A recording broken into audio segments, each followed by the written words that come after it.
guys, ang mutan ng sikalang panabiyang member. Salam nagtsari aduga ay ngasi blog si dum ngarang ni blog to, nahan ni blog to adugi ani suba. Sige na men focus ti ade ate engine kay siyem body kay siyem do ko wakso siyem dreba. Ade ibay tum biyay na ibay daw. Aduga angang nga siyem manewa. Amoy diyam kahen na video nambado ngamdo ba. Tame ano request dum daw ade. How ba ki loy ba buki siyem may nambiro how di loy bu siyem nambiro ade part 1 2 3 4 ana khaido adu do siam ni mai lik pe ofam na te wa do mayam de loi tak phuk ni nge si kamai la kono kamai to no wa do ta jo mi gi dukan da de thapok siam chin da yam na du la ma de thapam to ngai am kai ni sam da du no mai de do ga nga si gi de silencer pipe na de exhaust pipe kai du khang na do ka standard le ni na ngang na de adu gi do siam gi do ne adu de ko wa ko to siam ne adu na adu do ta la ja de adu gi de kamai siam na ko pa da ho du lo idea to mala tu na ngarang na tung garenga sina tung khakra ba Sensor pipe se si je masa gi tu ne thai ga de tang chaw re na si de picture la sa to chat tu ne ba adu pot si da ha ji sem tok to je si UCC se si masa na te ne si de thinga ka ne ba wan pam san ha pa da si no mak pa da du na si kha cha tho ne yam cha tho pu du ya ro si ki tong pa lak tu ne yam cha tho ga di aduna king sa bi ngaje aduga gari gi modi to zo khole structure shem kho pa ji si gi de ai na tra inau jin ne inau channel lai bane ma ki YouTube channel jo kai na ngi ngi na kai khali no kai ngai to lai re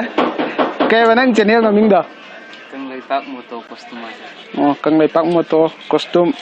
adu si video ja kan mai channel da mi ngai ngon da yaw da ba ga mai video da yaw kan mai channel da adu mi khanam kana phangni hajik se ma gi je frame yaw doi lela talan ni ane leli je tatore hagi daw ni da ahamada dak halau bai ta krai jaga di pixel ta ya ga ne da du ni ne ha nei khumo chi de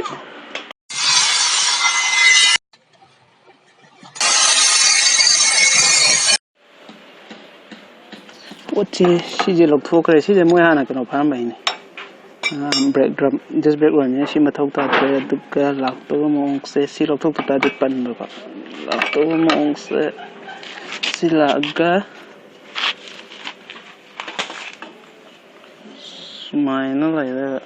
smai lai de fa ja de smai ka tang lai la de fa ja dukka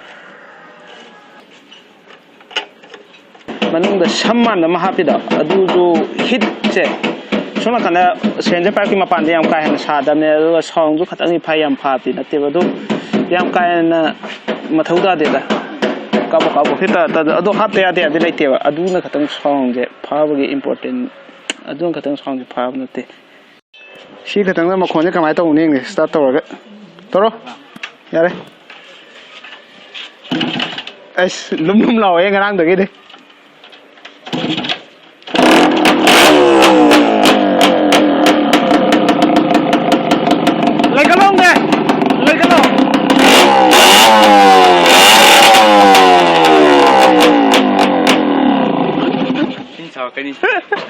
si bra mai phung bu ne ti le ji ki ma khon de imphal da thawa de traffic ai de harau ni si ma tek se si ka tang thau na bu hau de ngarang de nga chin hawe de kana phan tro pa de mai phi ta to na ma khon de he na la kwan hei tra amro phu de loi nya ja chan ha bra na ke dia ra ne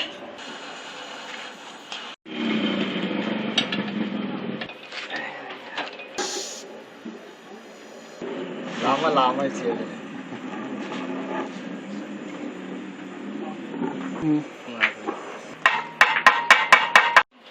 Zip. Muffler cái kem hấp thì một phần cầm máy tông đi. Lấy khăn lô này. Lấy khăn lô.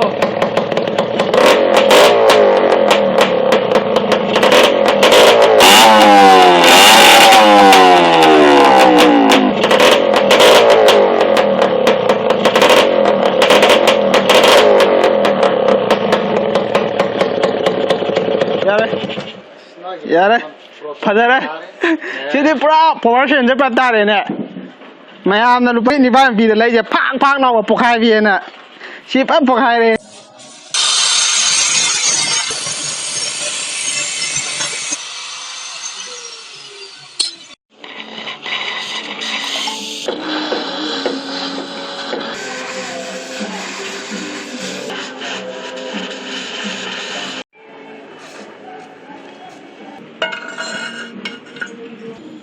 Gas ꯐꯥꯏꯅꯦꯜꯗꯤ ꯑꯣꯏꯗ꯭ꯔꯤ ꯑꯗꯣ ꯁꯥꯎꯟꯁꯦ ꯀꯃꯥꯏꯅ ꯇꯧꯅꯤ ꯍꯥꯏꯅ ꯍꯥꯏꯐꯦꯠ ꯌꯦꯡꯒꯦꯅ ꯇꯧꯕꯅꯤ ꯂꯩꯈꯠꯂꯨꯅꯦ ꯂꯩꯈꯠꯂꯣ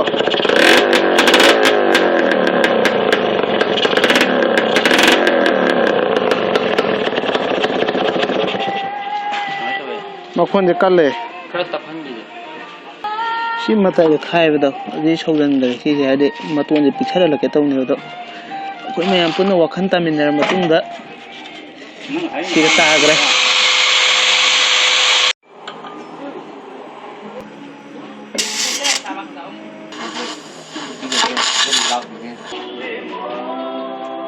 ꯂꯣꯏꯔꯦ ꯒꯥꯏꯁ ꯁꯥꯎꯟ ꯀꯃꯥꯏꯅ ꯇꯧꯅꯤ ꯌꯦꯡꯉꯁꯦ ꯐꯥꯏꯅꯦꯜꯁꯦ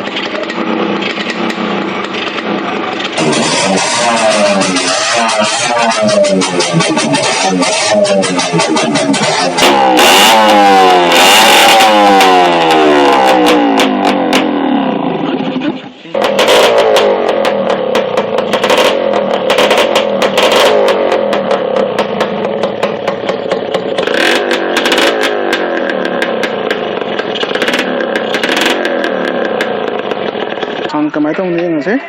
ꯐꯥꯏꯅꯦꯜꯁꯦ ꯌꯥꯔꯅꯤꯗ ꯁꯤꯗꯦꯟ ꯇꯞꯄꯗꯤ ꯑꯃꯨꯛ ꯄꯤꯀꯞ ꯂꯩꯗꯧ ꯃꯥꯟꯗꯦꯕ ꯒꯥꯔꯤꯗꯤ ꯌꯥꯝ ꯐꯨꯟꯖꯜꯂꯅꯦꯕ ꯒ꯭ꯌꯥꯁ ꯂꯨꯞꯄꯤꯉꯣ ꯍꯌꯦꯡ ꯅꯪ ꯀꯥꯞꯂꯀꯥꯟꯗ ꯐꯖꯅ ꯌꯦꯡꯉꯨꯗ ꯁꯤ ꯂꯩꯔꯦ ꯍꯥꯏꯗꯤ ꯌꯥꯝ ꯀꯥ ꯍꯦꯟꯅ ꯄꯤꯛꯍꯟꯕꯁꯨ ꯌꯥꯔꯣꯏꯗꯕ ꯅꯠꯇ ꯇꯥꯔꯗꯤ ꯒꯥꯔꯤꯁꯦ ꯄꯤꯀꯞ ꯉꯝꯃꯣꯏꯗꯕ ꯑꯗꯨ ꯇꯥꯔꯁꯨ ꯃꯈꯣꯟꯁꯤꯗꯤ ꯃꯥꯅ ꯄꯥꯝꯕꯗꯨꯗꯤ ꯇꯥꯔꯦ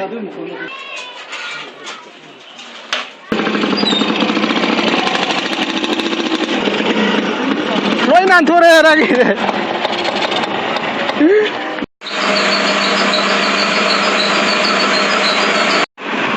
ꯒ꯭ꯌꯥꯁ ꯍꯧꯖꯤꯛ ꯀꯥꯞꯄꯤꯁꯤꯅ PS ꯒ꯭ꯔꯦꯅꯦꯕ ꯍꯥꯏꯕꯗꯤ ꯑꯩꯈꯣꯏ 14 ꯇꯩꯒꯤꯗꯅ 14 ꯇꯩꯕꯗꯨꯅ ꯑꯁ ꯈꯨꯠꯁꯤꯗꯤ ꯂꯣꯏꯔꯦꯀꯣ ꯈꯨꯠꯀꯤ ꯋꯥꯗꯤ ꯍꯥꯏꯔꯛꯑꯝꯕꯗ ꯋꯥꯛꯁꯣꯞꯇ ꯂꯩꯔꯝꯅꯤꯅꯕꯀꯣ ꯍꯥꯏꯗꯤ 14 ꯇꯩꯒꯤꯗꯅꯀꯣ ꯑꯗ ꯃꯆꯦꯠ ꯃꯆꯦꯠ ꯉꯧꯔ ꯂꯩꯔ ꯃꯆꯦꯠ ꯃꯆꯦꯠ ꯉꯥꯡꯉ ꯂꯩꯕꯗꯣ ꯔꯪ ꯇꯥꯕ ꯃꯇꯝꯗꯀꯣ ꯃꯆꯨ ꯊꯣꯛꯄ ꯉꯝꯃꯣꯏꯕ ꯂꯥꯡꯉ ꯑꯗꯨꯝ ꯂꯩꯅꯦꯕ ꯑꯗꯣ ꯍꯥꯠꯄ ꯉꯝꯃꯣꯏꯕ ꯑꯗꯨ ꯂꯥꯡꯕꯗꯣ ꯑꯗꯨ ꯍꯥꯠꯅꯕꯒꯤꯗꯃꯛꯇ ꯍꯥꯟꯅ 14 ꯃꯆꯨꯁꯦ ꯍꯥꯟꯅ ꯂꯣꯏ ꯀꯥꯞꯊꯣꯛꯄꯅꯤꯗ ꯍꯥꯏꯗꯤ ꯑꯩꯁꯨ ꯌꯥꯝ ꯀꯥ ꯍꯦꯟꯅ ꯈꯪꯗꯦꯀꯣ ꯃꯌꯥꯝꯅ ꯈꯔ ꯇꯥꯛꯄꯤꯔꯣ ꯍꯥꯏꯕꯗꯣ ꯑꯩꯒꯤ ꯚꯤꯌꯨꯋꯔꯁꯤꯡꯅ ꯑꯗꯨꯒꯤꯗꯃꯛꯇ ꯇꯥꯛꯂꯛꯄꯅꯦ ꯑꯣꯖꯥ ꯁꯥꯕꯗꯤ ꯅꯠꯇꯦ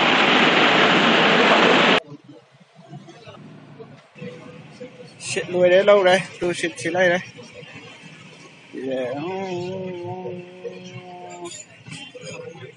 ꯁꯤ ꯇꯨꯕꯗ ꯁꯤꯠꯀꯤ ꯑꯣꯏꯅ ꯂꯨꯄꯥ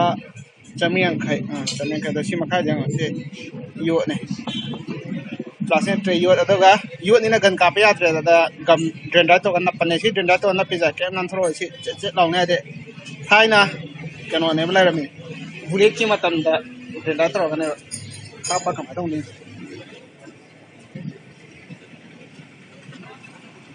ꯁꯤꯒꯤ ꯂꯣꯛ ꯑꯅꯤ ꯂꯩꯖꯦ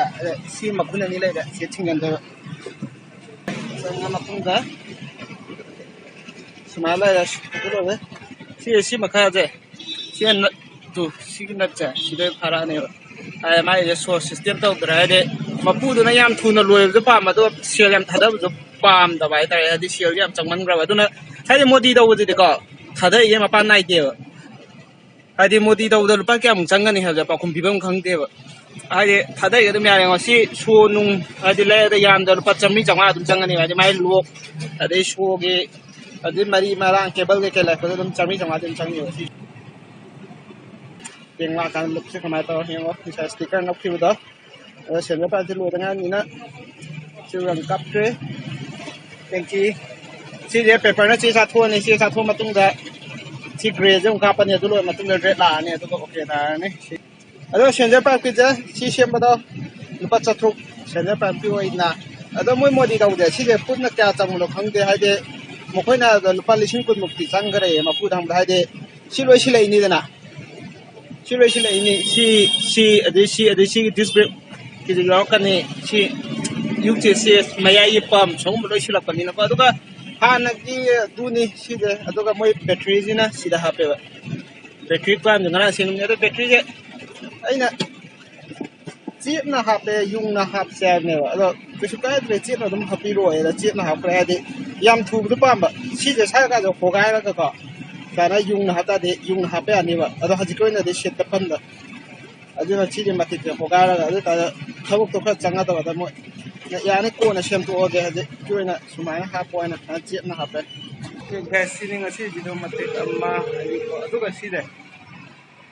si dina ai dari da hapane FG gi ai si le yam chaw ne ba ai pal sai do pit pa ne ba adu si FG gi si yam chaw adu na ye mu yu phajara ne do pon thana ju nunga ne ba ka kano ga hen ga to adu ga to silai je sina sem ho ra de yu noi chan la ga to अरे सुम मतलब जो लेते freeze में दादा चंद साना के ताऊ ने सीने तो को मथंग ब्लॉक ते को सी की बाय जे प्रा फाइनल होय बय ना हापा गे ता दे अहुम खतंग तो गे मथंग दे प्रा फाइनल थौना बया ओके ताब दो अदु दोइने सेमा गे दु